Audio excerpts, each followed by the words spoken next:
ಇವತ್ತಿಲ್ಲಿ ಬರೋದಕ್ಕೆ ಕಾರಣ ಈ ಪ್ರೊಫೆಸರ್ ಕಲಬುರ್ಗಿ. ನಿಮ್ಗೆ ಗೊತ್ತಲ್ಲ ಕಲಬುರ್ಗಿ? ಕಲಬುರ್ಗಿ ಓಕೆ. ನನಗನ್ಸುತ್ತೆ ಒಂದು 30-35 ವರ್ಷದಿಂದ ನಾನು ಯವನಿಕಾನ್ನಲ್ಲ, ಈಗ 91ನಲ್ಲಿ ಫಸ್ಟ್ ಆಗಿರೋದು. ಆವಾಗಿಂದ ಇಲ್ಲಿವರೆಗೆ ನನ್ನ ಬೆಳವಣಿಗೆ ನೋಡಿರುವ, ವಿಟ್ನೆಸ್ ಮಾಡಿರುವ ಏಕೈಕ ವ್ಯಕ್ತಿ ಇವರು. ಅಂದರೆ ನಾನು ಪ್ರೋಗ್ರಾಮ್ ಆರ್ಗನೈಸ್ ಮಾಡೋದು, ಓಡಾಡೋದು, ವರ್ಡ್ ಆಫ್ ಥ್ಯಾಂಕ್ಸು, ವೆಲ್ಕಮ್ಮು ಮಾಡೋದ್ರಿಂದ ಹಿಡಿದು ನಾನು ಟ್ರೈನರ್ ಆಗಿದ್ದು, ಟಿ ವಿಗೆ ಬಂದಿದ್ದು, ನಾನು ವರ್ಷಕ್ಕೆ ಒಂದು ದೊಡ್ಡ ಪ್ರೋಗ್ರಾಮ್ ಗ್ರ್ಯಾಟಿಟ್ಯೂಡ್ ಅಂತ ಮಾಡ್ತೀನಿ. ಸೊ ಬೇರೆಯವರು ಆರ್ಗನೈಸರ್ಸ್ಗೆ ಮಾಡೆಲ್ ಥರ ನೋಡೋಕೆ ಬರ್ತಾರೆ ನನ್ನ ಪ್ರೋಗ್ರಾಮ್. ಯಾಕೆಂದರೆ ಒಂದು ಸೆಕೆಂಡ್ ವೇಸ್ಟ್ ಮಾಡಲ್ಲ.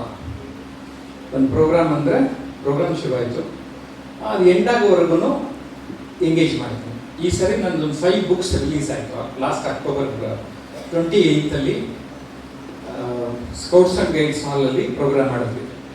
ಆ ಒಂದು 15 ಪ್ರೋಗ್ರಾಮ್ನು ಈ ಮನುಷ್ಯ ವಿಟ್ನೆಸ್ ಮಾಡೋದು, 15-17. ಸೊ ನನ್ನ ಜೀವನದಲ್ಲಿ ಇವ್ರು ನೋಡಿರೋರು ಅಂತ ಒಂದು 3-4 ವರ್ಷದಿಂದ ಇವ್ರಿಗೂ ಸನ್ಮಾನ ಮಾಡಿಬಿಟ್ಟೆ. ಆಮೇಲೆ ನೋಡ್ತೀನಿ, ಇವ್ರ ಬಗ್ಗೆ ತಿಳ್ಕೊಳ್ತಾನೆ ಇರಲಿಲ್ಲ. ಅವರೊಬ್ರು ಜರ್ನಲಿಸ್ಟು ಬರ್ತಾರೆ, ಏನೋ ರಿಪೋರ್ಟ್ ಮಾಡ್ತಾರೆ, ಹೋಗ್ತಾರೆ ಅಂತ ಅಂದ್ಕೊಂಡಿದ್ದೆ. ಆಮೇಲೆ ನೋಡಿದ್ರೆ ಈ ಥರ ಫಿಸಿಕಲ್ ಎಜುಕೇಷನ್ ಮತ್ತು ಯಾವುದೇ ದೊಡ್ಡ ಕಾರ್ಯಕ್ರಮ ಇರಲಿ ಸೈಲೆಂಟ್ ಸ್ಪೆಕ್ಟೇಟರ್, ಅಬ್ಸರ್ವ್ ಮಾಡ್ತಾರೆ. ಸೊ ಹಾಗಾಗಿ ಅವ್ರನ್ನೂ ಒಂದಿನ ಮಾತಾಡಿಸಿದ್ದೆ. ಆಮೇಲೆ ಏನಾಯ್ತು ಗೊತ್ತಾ ಸರ್, ನನಗೆ ಗೊತ್ತಿರೋರು ಅವರಿದ್ದಾರೆ, ಇವರಿದ್ದಾರೆ ಅಂತ ಒಂದು 2-3 ಬೇರೆ ಬೇರೆ ದೊಡ್ಡ ದೊಡ್ಡ ಕಂಪ್ನಿ ಓನರ್ ಇವ್ರಿಗೆ ಪರಿಚಯ. ಅಲ್ಲೆಲ್ಲ ನಾನು ಜಯಪ್ರಕಾಶ್ ಟ್ರೈನಿಂಗ್ ಮಾಡಿಸ್ಬಿಟ್ಟ. ಓಕೆ. ಸೊ ಅವರು ಒಂದು ವಿಷಯದಿಂದ, ಅವರ ಒಂದು ಕರೆಯಿಂದ ನಾನು ಇವತ್ತು ಇಲ್ಲಿದ್ದೀನಿ.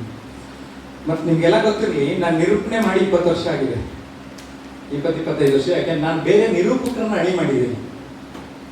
ಸೊ ಕೆಲವು ಟಿ ವಿಗಳಲ್ಲಿ, ಕೆಲವು ವೇದಿಕೆಗಳಲ್ಲಿ ನನ್ನ ಶಿಷ್ಯಂದಿರಿದ್ದಾರೆ ಆ್ಯಂಕರಿಂಗ್ ಸ್ಕಿಲ್ಸ್ ವರ್ಕ್ಶಾಪಲ್ಲಿ.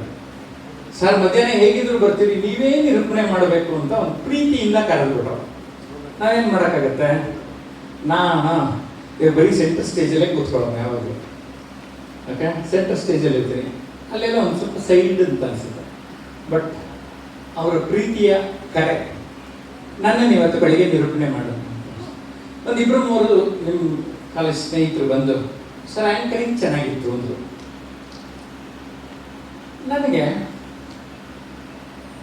ಹೌದಾ, ಪರವಾಗಿಲ್ವಾ, ನಾನು ತುಂಬ ದಿನ ಗ್ಯಾಪ್ ಮಾಡಿದ್ರೆ ಅಂತ ಒಂದು ಕಡೆ ಅನಿಸಿದ್ರೆ ಅವ್ರಿಗೆ ಕೇಳಿದೆ. ನಾನು ಒಂದೊಂದೇ ವಾಕ್ಯ ಅಲ್ವಾ ಮಾತಾಡಿದ್ದು, ಅಬ್ಸರ್ವ್ ಮಾಡಿದ್ರಲ್ಲ, ಆರಂಭದಿಂದ ಕೊನೆಯಲ್ಲಿ ಮಾತ್ರ 1-2 ಎಕ್ಸ್ಟ್ರಾ. ಕರೆಕ್ಟಾ? ಜಸ್ಟಿಸ್ CS ವೆಂಕಟರಾಮಯ್ಯ ಅಂತ ಇದ್ರು, ಯಾರು ಕೇಳಿದ್ದೀರಾ? ಸುಪ್ರೀಂ ಕೋರ್ಟ್ ಚೀಫ್ ಜಸ್ಟಿಸ್ ಆಗಿದ್ರು. ಭಾರತೀಯ ವಿದ್ಯಾಭವನದಲ್ಲಿ ಒಂದು 2 ವರ್ಷ ಪ್ರೋಗ್ರಾಮ್ ಕಮಿಟಿ ಮೆಂಬರ್ ಆಗಿದ್ದೆ. ಅವ್ರು ಸತ್ತ ಮೇಲೆ ಗೊತ್ತಾಯ್ತು, ಅವ್ರು ನನ್ನನ್ನು ತುಂಬ ಇಷ್ಟಪಡ್ತಾ ಇದ್ರಂತೆ. ಅಲ್ಲಿ ವಿದ್ಯಾಭವನದಲ್ಲಿ ನಿರೂಪಣೆ ಮಾಡ್ತಾ ಇದ್ನಲ್ಲ ಕಾರ್ಯಕ್ರಮಗಳು. ಈ ಹುಡುಗ ಈಗ ಎಷ್ಟು ಚೆನ್ನಾಗಿ ನಿರೂಪಣೆ ಮಾಡ್ತಾನೆ, ಒಂದಿನ ಊಟಕ್ಕೆ ಕರಿ ಅಂತ ಈಗಿನ ಡೈರೆಕ್ಟರ್ ಅವ್ರಿಗೆ ಹೇಳಿದ್ರಂತೆ. ನಾನು ಯಾವುದೋ ಒಂದು ಜನರಲ್ ಫಂಕ್ಷನ್ಗೆ ಕರೆದಿರ್ತಾರೆ ಅಂತ ಹೋಗಿಲ್ಲ ಅವತ್ತು. ಆಮೇಲೆ ಅವ್ರು ಹೇಳ್ತಾರೆ, ನಿನಗೊಬ್ಬನಿಗೋಸ್ಕರ ಅವ್ರ ಮನೇಲಿ ಊಟಕ್ಕೆ ಕರೆದಿದ್ರು ಕಣಯ್ಯ ಅಂತ. ಈಗ BV ನಾಗರತ್ನ ಅಂತ ಸುಪ್ರೀಂ ಕೋರ್ಟ್ ಜಡ್ಜ್ ಆಗಿದ್ದಾರಲ್ಲ, ಅವ್ರ ಮಗಳು. ಅಂದ್ರೆ ನನಗೆ ಯಾಕೆ ಮಾತಾಡಿದೆ, ನಾವು ಮಾತು ಅಂದ್ರೆ ಏನು ಅನ್ಕೊಂಡಿದ್ದೇವೆ, ದಂಡಿಗಟ್ಲೆ ರಾಶಿಗಟ್ಲೆ ಮಾತಾಡ್ಬಿಟ್ರೆ ಅಂತ ಅನ್ಕೊಂಡಿದ್ದೇವೆ. ಆದರೆ ಮಾತು ಬೆಳ್ಳಿ, ಮೌನ ಬಂಗಾರ. ಅದು ಯಾವತ್ತೂ ಸತ್ಯ. ಮೌನಕ್ಕೆ ಬೆಲೆ ಜಾಸ್ತಿ. ಸೈಲೆನ್ಸ್. ಈಗ ನೀವೆಲ್ಲ ಸೈಲೆಂಟ್ ಆಗಿದ್ದೀರಾ.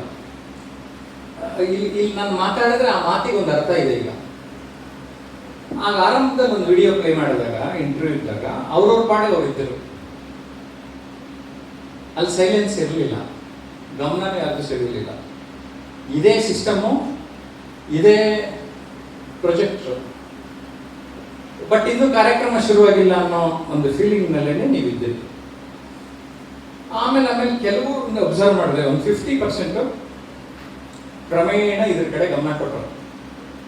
ಅವ್ರ ಮೈಂಡ್ ಅಲ್ಲೂ ಏನೋ ಲರ್ನಿಂಗ್ ಇತ್ತು. ನಾನು ಟ್ರೈನಿಂಗ್ ಟಿಪ್ಸೇ ಹೇಳ್ತಾ ಇದ್ದೆ TV ಇಂಟರ್ನಲ್. ಸೊ ಒಂದು ಸ್ವಲ್ಪ ಜನ ಆ ಕಡೆ ಹೋಯ್ತು.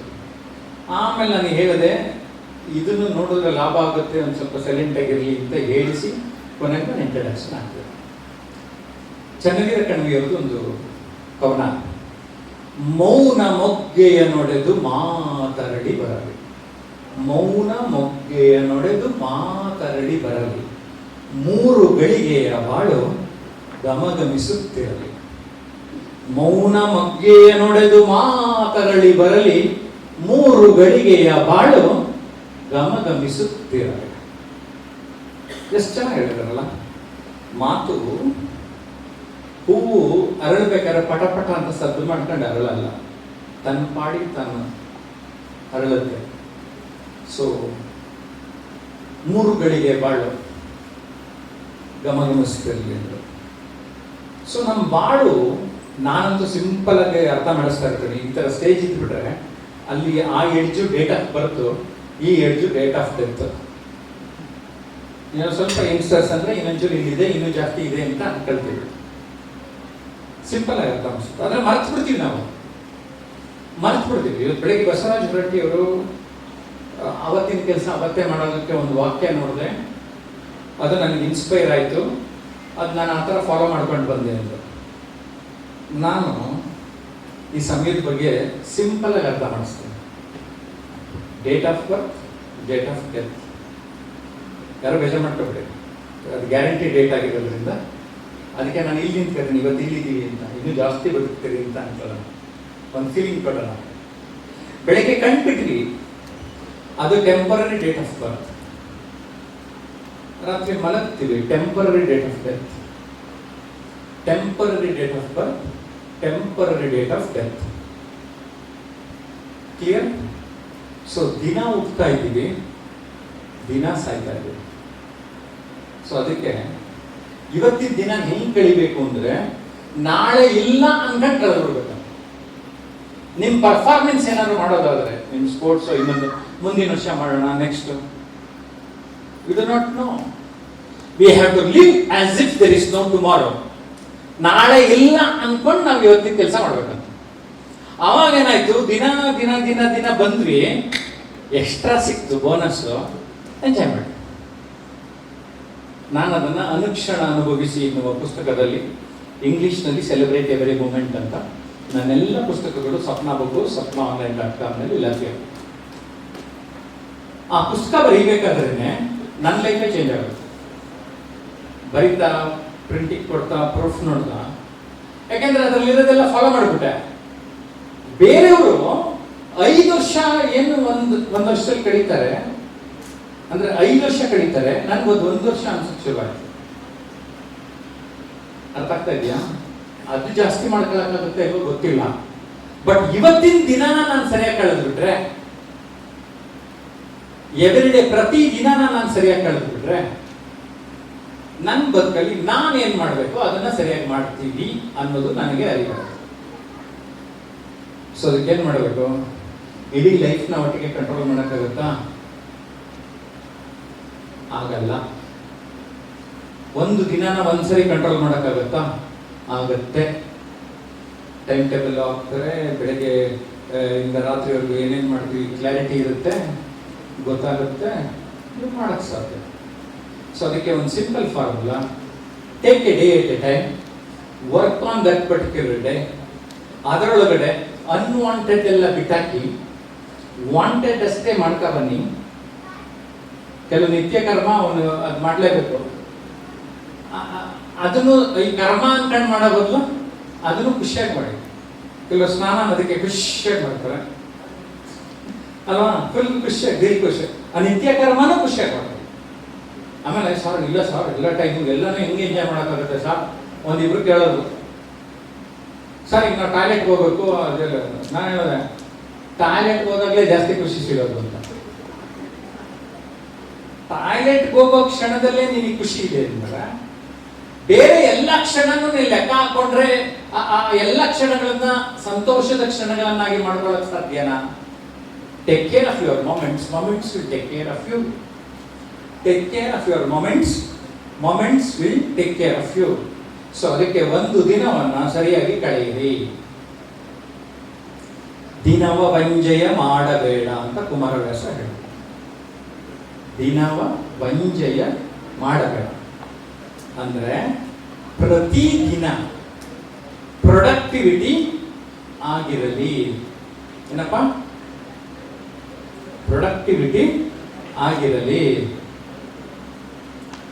ನಾವೇನ್ ಮಾಡ್ತೀವಿ? ಈಗ ಇಲ್ಲಿ ಕೊಡ್ತಿದ್ರೆ 90% ಫಾರ್ ಎಕ್ಸಾಂಪಲ್ ಅಟೆನ್ಷನ್ ಇದೆ, ಒಂದು 10%ಗೆ ಚುಚ್ಚುರು ಇಲ್ಲ. ಆದ್ರೆ ನಾನು ಗ್ಯಾರಂಟಿ ಕೊಡ್ತೀನಿ, ಯಾರು ನೀವು ಸೀರಿಯಸ್ ಆಗಿ ನನ್ನ ಮಾತು ಕೇಳಿಸ್ಕೊತೀರಿ, ಯಾವುದೋ ಒಂದು ಮಾತು ಇವತ್ತಿಂದ ಈ ಕ್ಷಣದಿಂದ ನಿಮ್ಮ ಲೈಫ್ ಚೇಂಜ್ ಮಾಡೋದು. Okay, clear? Plan your day in the morning, audit your day in the evening.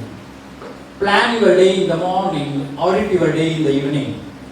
Preview in the morning, review in the evening. ದಿನ ನಾನು ಏನು ಕೆಲಸ ಮಾಡ್ತಾ ಇದ್ದೇನೆ ಪ್ಲಾನ್ ಮಾಡ್ಕೊಳ್ಳಿ, ಕ್ಲಾರಿಟಿ ತಗೊಳ್ಳಿ. ಇದರೊಳಗಡೆ ಪ್ರಯಾರಿಟೈಸ್ ಮಾಡಿ. What is most important and what is most urgent. Urgent ಯಾವುದು, ಇಂಪಾರ್ಟೆಂಟ್ ಯಾವುದು, ಗಮನ ಕೊಡಿ, ಮಾಡಿ. ನಿಮ್ಮ ಲೈಫ್ ಸಿಕ್ಕಾಪಟ್ಟೆ ಚೆನ್ನಾಗಿ ಆಗ್ತದೆ. If you want to realise the value of 1 year, ask a student who has failed in his exam. If you want to realize the value of 1 month, ask a mother who has given birth to a premature baby. If you want to realize the value of 1 week, ask a weekly's editor. If you want to realize the value of 1 day, ask a daily wage laborer. If you want to realize the value of 1 hour, ask the lovers who are eager to meet. If you want to realize the value of 1 minute, ask a person who has just missed the train. If you want to realize the value of 1 second, ask a person who has just survived from an accident. If you want to realize the value of fraction of a second, ask an athlete who has missed the medal. So